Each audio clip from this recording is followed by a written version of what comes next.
It looks like people are getting tired and starting to leave. No. What do you think? I think you're good. No, you're fine. You're fine. We just had to do that person. Yeah. I'm already in the league, so, Yeah. no, you're good. And several of them are helping around. Yeah, he's gonna be selling his cars. Yeah, it's fine. Look at this next person right here, you know, a 1964 grad, right? That's right. 1964. Everybody back then knew him, but he was, ran around Marlton High School with the rest of us, whatever.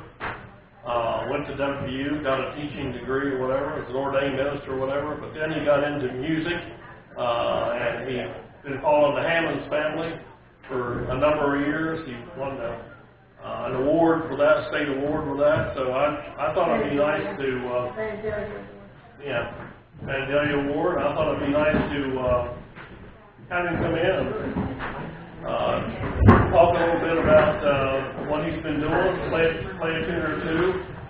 It's a rare occasion that we, get to, have a person of waste talent and everything else to come in, and I've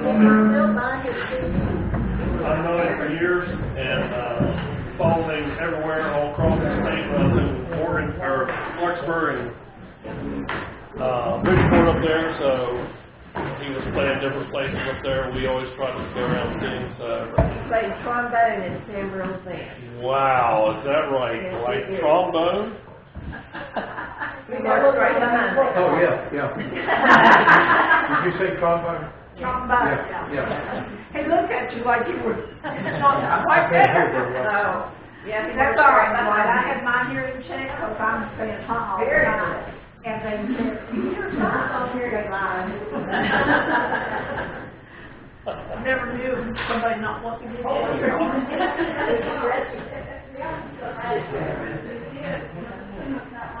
So anyway, I'll leave it up to Dwight to get started here. I'm going to explain one thing, what's the difference between a claw hammer banjo and a regular banjo. You know, How do you play it? Claw hammer banjo and regular banjo, I've never understood that. So. Okay. Hey, Bernie, we appreciate everything you do, all kidding aside about the marbles and everybody else is helping. We know there's a lot of work, but we appreciate it. I don't know who all Mary is. You know, Marianne's bunch has done well, so. We appreciate that, really. I know you went through a lot of work to do that, took all that. I appreciate it. Thank you very much.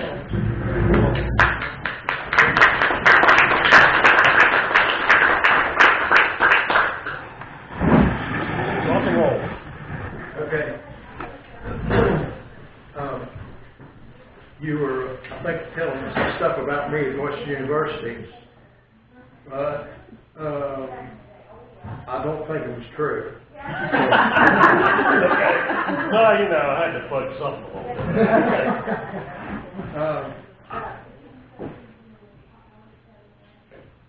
Bernie had asked me to, because I was connected with the Hammonds family, and that's what was going on downtown this afternoon, is the music.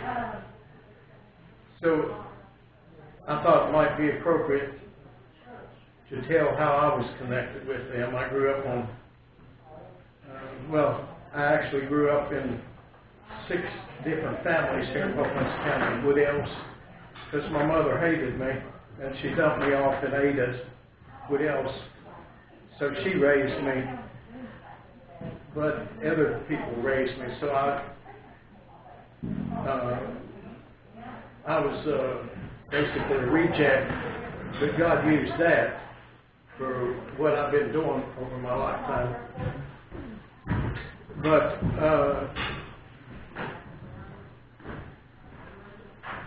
I don't know where to start because I don't have very much time. So I'll just mention I was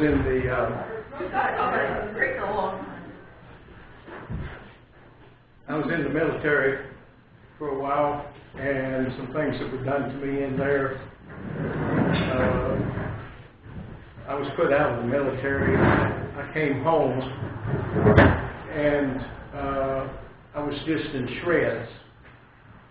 And I grew up in the county, as I said, 6 different there were 6 different Woodell girls, and so they all raised me. So I was raised at Cass and Green Bank and the beer joint in Hillsborough and in town of Marlington and Jericho Road.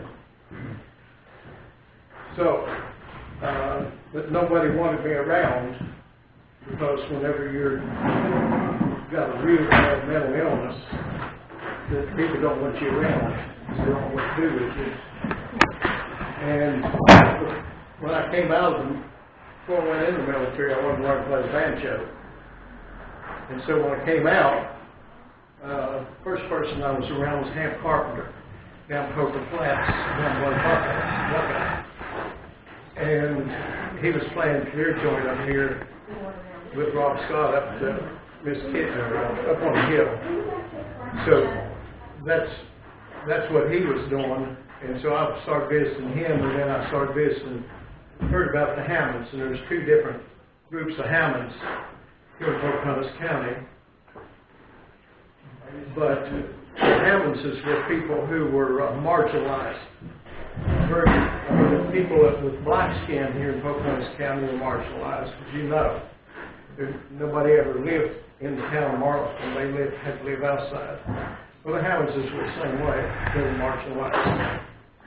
But they were willing to take me in. I was 21 years old. They were willing to take me in.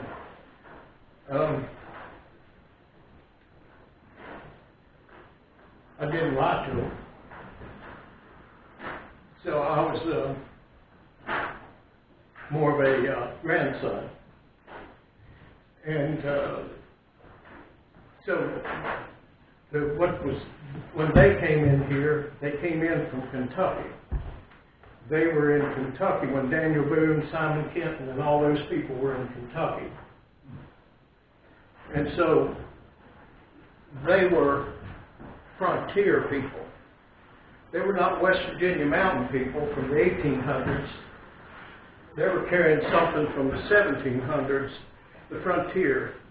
And so at that time, they were carrying the music that came out of, not the banjo really, banjo's a newer instrument, this fiddle music here. So the music that they brought in here was not this stupid stuff about getting drunk and dance all night and ball in your hand. I hate that stuff. The Hammonds' music is so complex. I mean complex, that nobody outside of here, West Virginia, has the dialect that they can play the Hammonds' music. It's so complex. People who are professional violinists, they can't touch it. They don't have a clue about it because it has to come from here, their music. And so I've been teaching now. I started teaching in 71. So I've been teaching now for 51 years. And my students have come from 5 continents. From Australia, New Zealand. I've had people from Japan in here, across Canada, Europe, and Africa. Haven't had anybody from South America, or of course Antarctica, but the Hammonds' music is so powerful. But when they came in here before the Civil War, they were getting away from what was going on in Kentucky because Kentucky was a border state, and so was this.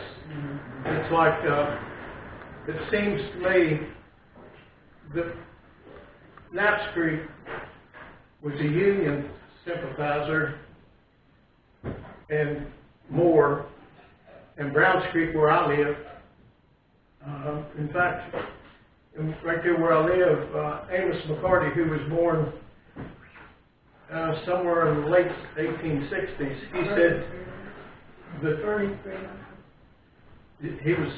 he told me that those were Georgia regulars who camped there where I live, and also just down where Larry Taylor lives and so on. But anyway, what's really strange about this, and it doesn't really make sense until I tell you what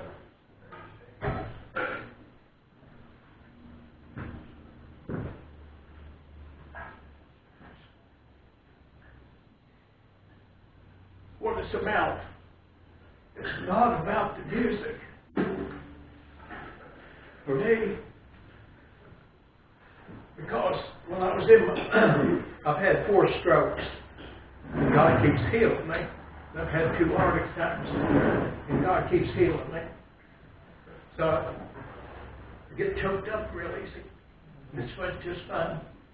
But what happened was,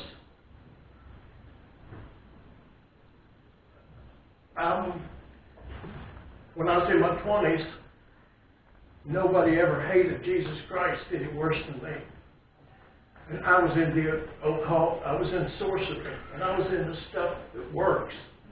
Not this stupid Mickey Mouse stuff. I was in the stuff that really worked. And then Jesus Christ came into my life. When I was 29, I was living across. He came in. And the stuff that he did that night, I was just flipped like that. And so, I've been an ordained minister 46 years, but nobody knows it around here, and that's fine. I do. That's been my job, but this Hammond's music is so complicated, so powerful, that the Hammonds, people come here to me, so that I'm teaching them banjo, but what I was really doing all those years, it's not what he was talking about, WVU. I got 9.5 years of college and grad school and seminary, but I just failed. Always just a failure compared to what people's mind says. But what my job was to be teaching these people, and they were almost all upper middle class white men from the north or across. And what those upper middle class white men found out is the American dream is a nightmare. And so they were coming to me because they thought that this music and the banjo would be something simple. But it's not. It's tough. But I was teaching them rhythm. And the rhythm that I got was different than the Hammonds.